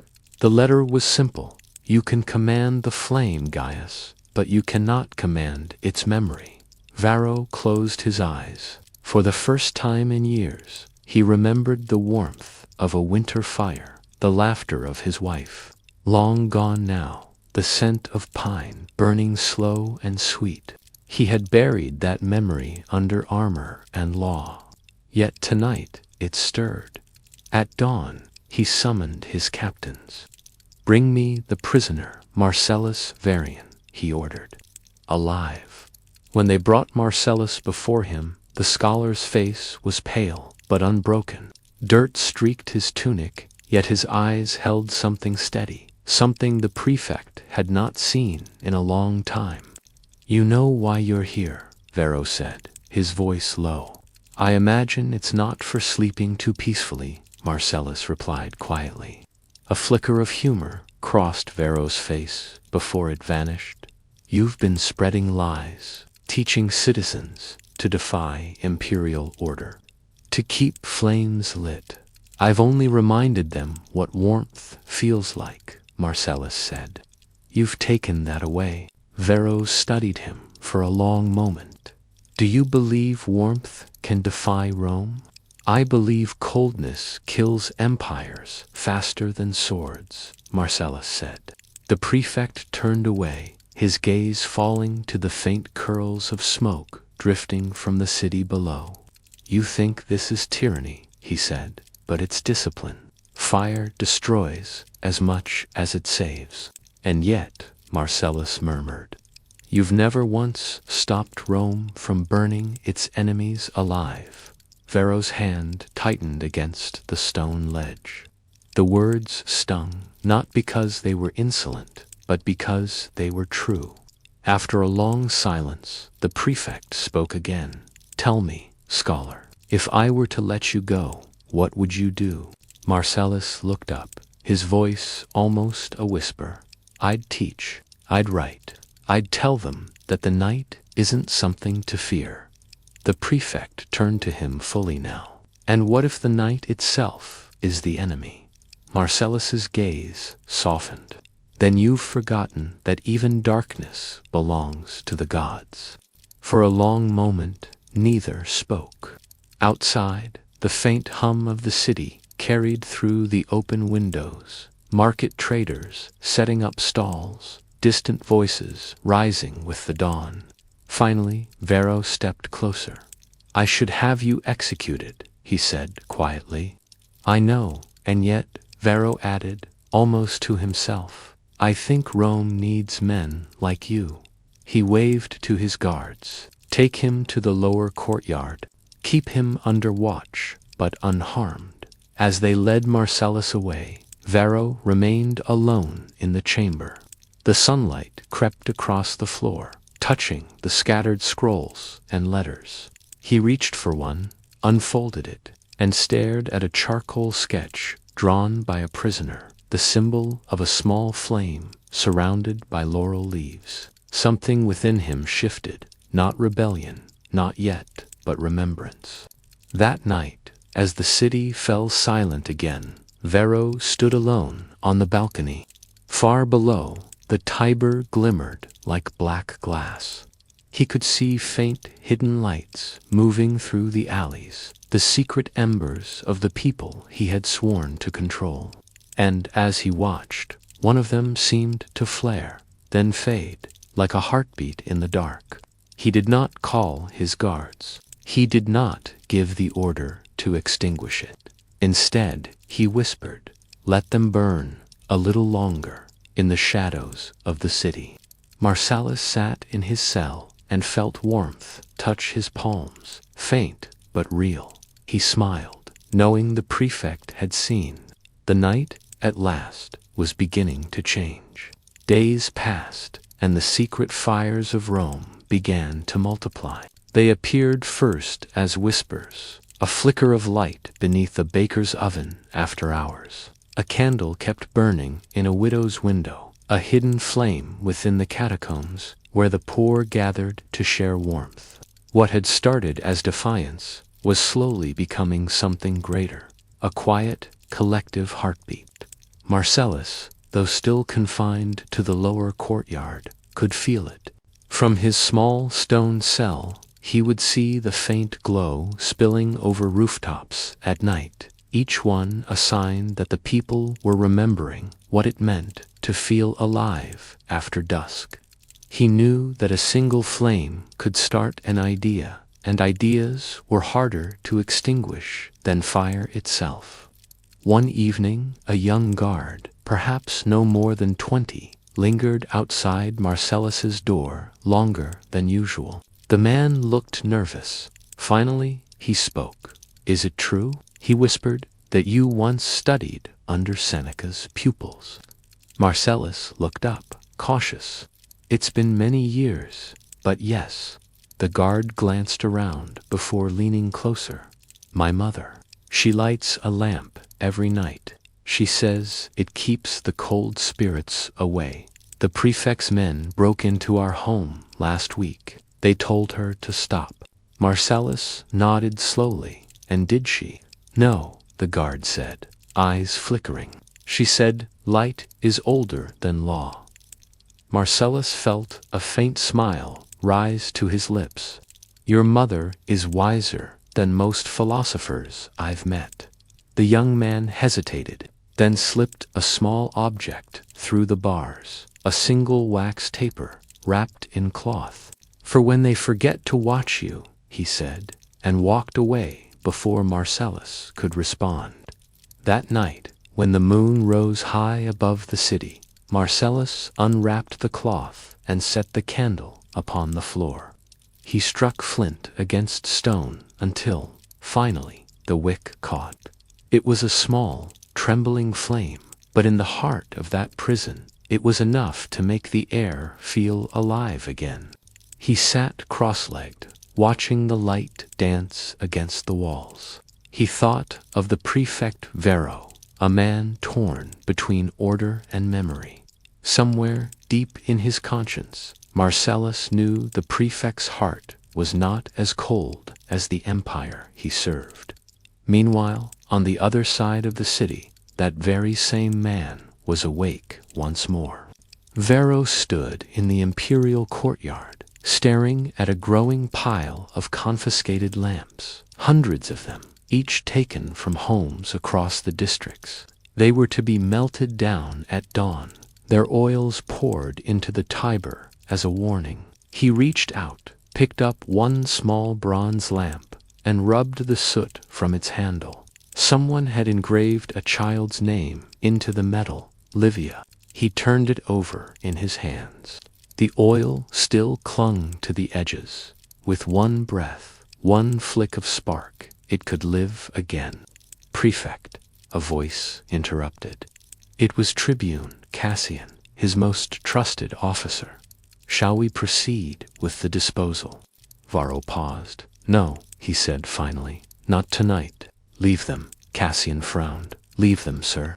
Varro's gaze remained on the lamp. "Yes, I want them catalogued. Every name, every mark. No one is to destroy another citizen's fire without my order." The Tribune looked confused, but bowed and withdrew. Varro remained there long after the torches burned low, the bronze lamp still warm in his hand.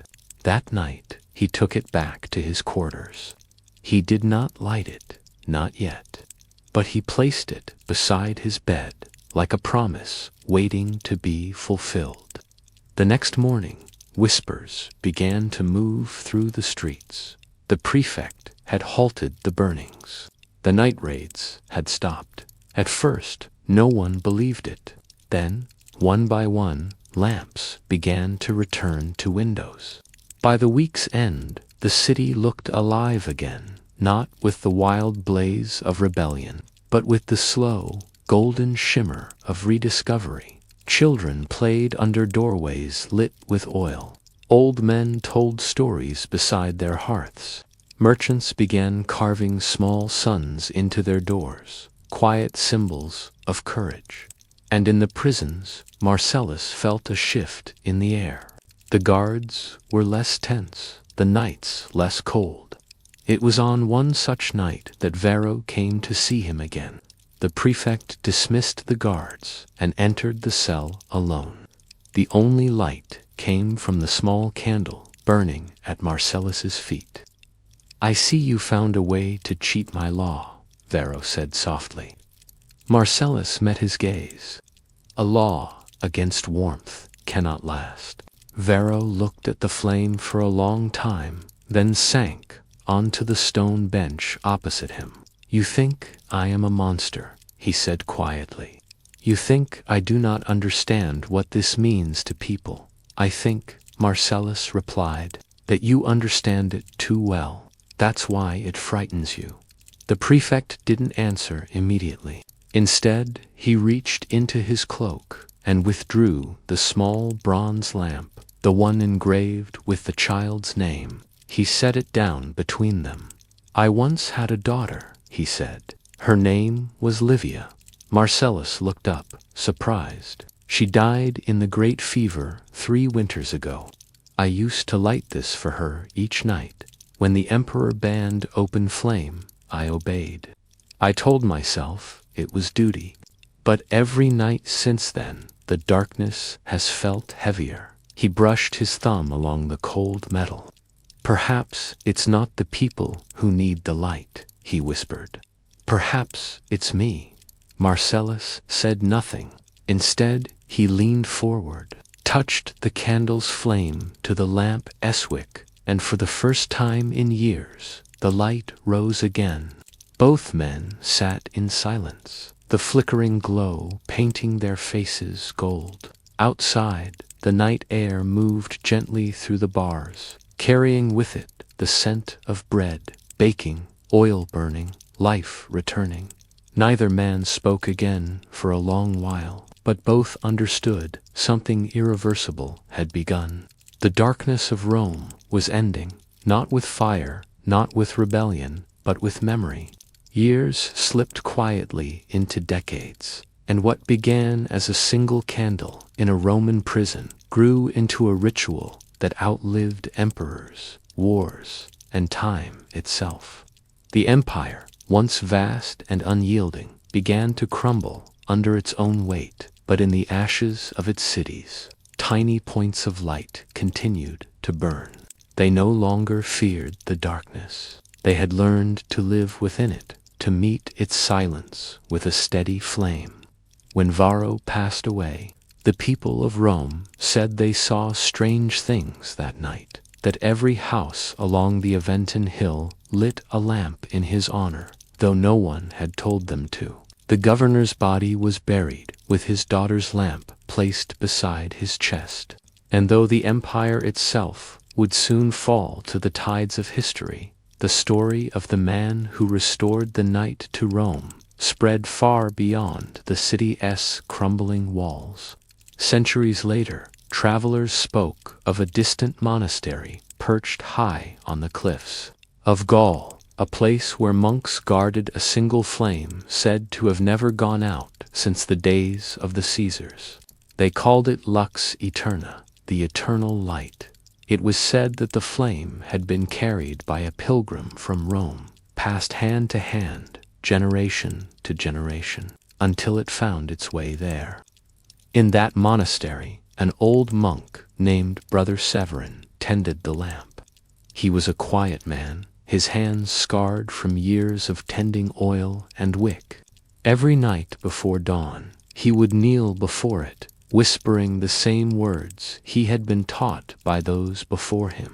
Light is older than law. He didn't know where the phrase came from, but he felt it in his bones that it was true.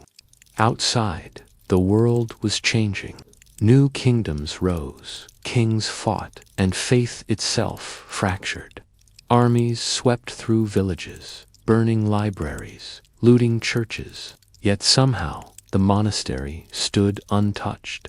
Travelers claimed that raiders who approached its gates at night would see the flame flicker through the fog and feel something in their hearts twist. Some said it was fear, others said it was memory. One such night, a young soldier named Adrian, half-starved and weary from battle, stumbled upon the monastery walls. The wind howled around him, cold and endless. He pounded on the heavy oak doors, and when they opened, he collapsed on the stone floor. When he awoke, he saw the light. It glowed softly at the end of the hall, golden, calm, alive. Brother Severin sat beside it, humming an old melody. "Where am I?" Adrian asked, voice hoarse. Severin smiled. "Where you've always been," he said, "between darkness and the flame." The soldier tried to laugh, but it came out as a cough. "It's just a lamp." The monk shook his head. "It's what remains when men forget why they fight. It's what reminds them who they are." Days turned into weeks, and Adrian stayed. He mended roofs, carried water, and listened as Severin told him fragments of a story of Rome, of a scholar imprisoned for teaching the philosophy of warmth, of a prefect who broke his own law for the sake of love and remembrance. "Did it truly happen?" Adrian once asked. Severin shrugged. "Perhaps, perhaps not, but the flame still burns. That's proof enough that something once did." One winter, the monastery was besieged by a band of desperate raiders, men who believed the monks hid treasure. They broke through the gates, burning and looting. The brothers fled into the woods, carrying what they could. Severin, too old to run, stayed behind to guard the flame. When Adrian returned, sword in hand, the air was thick with smoke.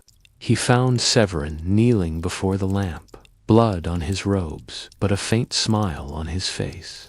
"Take it," the old monk whispered. "Carry it where they cannot find it." Adrian reached for the lamp, but Severin caught his wrist. "Do not guard it. Share it. Always share it." And then, with a final breath, the old man was gone. Adrian escaped into the night, clutching the lamp beneath his cloak. The forest was dark, but the flame never wavered. He crossed mountains and rivers, through hunger and frost, guided by its soft light. When at last he reached the sea, he built a small hut on the coast and placed the lamp inside. Fishermen who passed by saw its glow at night and began leaving offerings, bread, coins, salt. Years later, when Adrian died, a small chapel rose around his hut, and within it the flame burned still. Generations came and went, empires fell and rose anew, but the story of the eternal light spread from shore to shore. Some called it legend, others a miracle. But wherever it traveled, people remembered the same thing: darkness is not the enemy. Forgetting is. And so, in towns and cities, people began lighting their own lamps once more. In cottages, cathedrals, and distant islands, small points of light bloomed each night, a quiet defiance against the endless dark. The Romans were gone, but their secret had survived them, because the truth was never really about how they survived the night without fire. It was about how they learned to survive for it.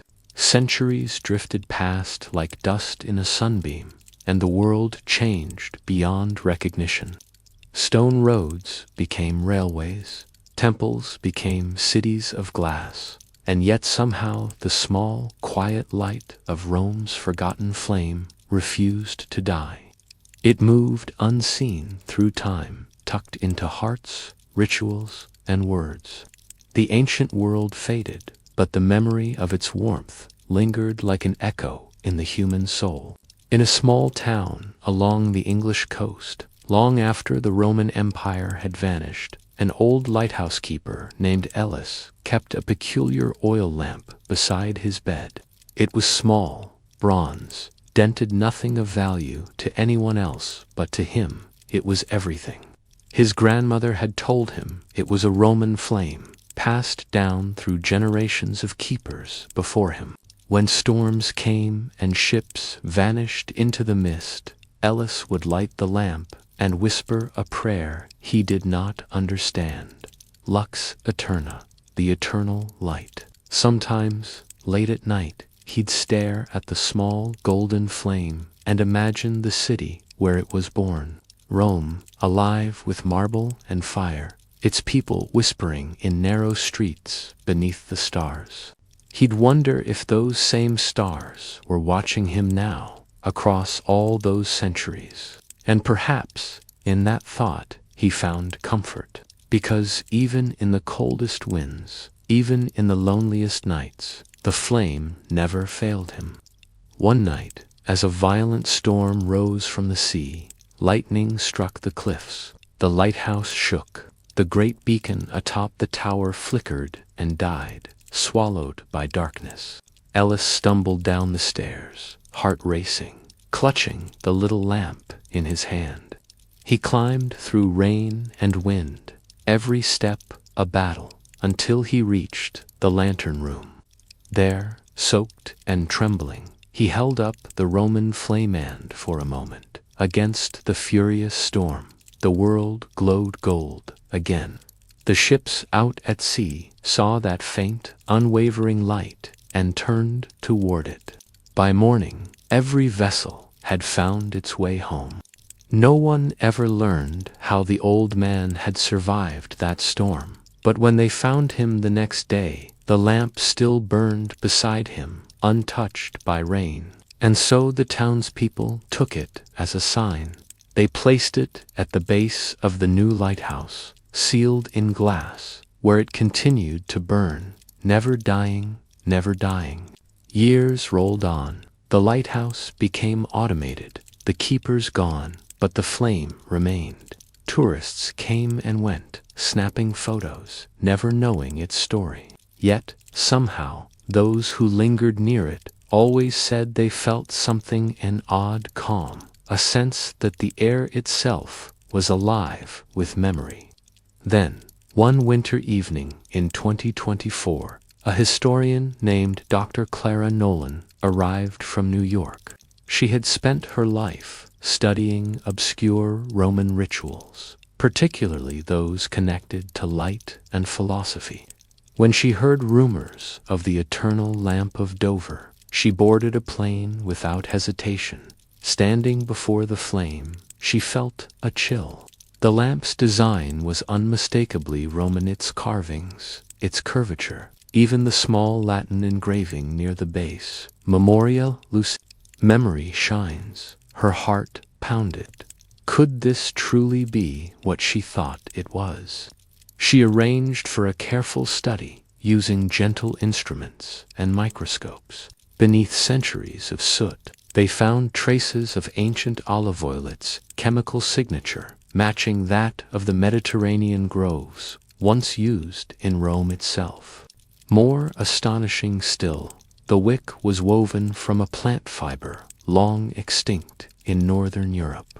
The evidence was undeniable. This was no ordinary relic. But when journalists asked her how such a thing could still burn, Clara simply smiled. Because people kept it alive, she said.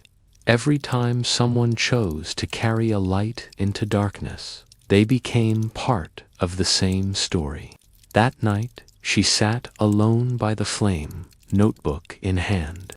The museum around her was silent, save for the faint hum of the air vents. She wrote, "We measure history in empires and battles, but perhaps the truest history lives in the quiet persistence of light in what we protect when no one else remembers."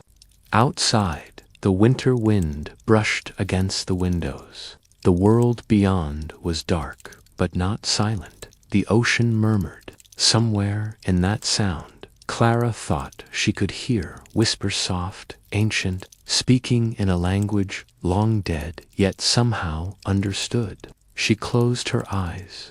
For a moment, she was standing on the Aventine Hill 2,000 years ago, watching a scholar named Varro light a lamp in defiance of the night. She saw the prefect lowering his sword, heard the distant laughter of Roman children, smelled the olive oil and smoke that once filled the streets. And when she opened her eyes again, the flame seemed to flicker in recognition, as if it, too, remembered her. She leaned closer and whispered, "You made it." The flame trembled just once. Months later, Clara published her findings, but she ended her paper not with proof, but with a question. If the light of Rome still burns, what does it say about Usta? We cannot let it die. The video of her discovery spread across the world. People lit candles in their homes, in schools, in hospitals. Some said it was silly, others said it was beautiful. But in quiet moments, when the lights went out and the cities grew still, countless small flames glowed, tiny echoes of a forgotten empire that had once feared the dark. Because in the end, it was never about fire or oil or survival. It was about remembrance, about holding on to the one thing time could never consume, the desire to see, even in the night. And so, wherever you are tonight, if you find yourself in silence, if you feel the dark pressing close, remember the Romans who waited without fire, who learned that the light was never gone.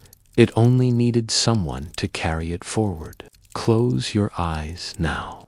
Listen to the wind outside your window. Somewhere beyond the noise of your world, the same ancient whisper still moves through time, soft, patient, endless. Lux eterna, the eternal light still burns.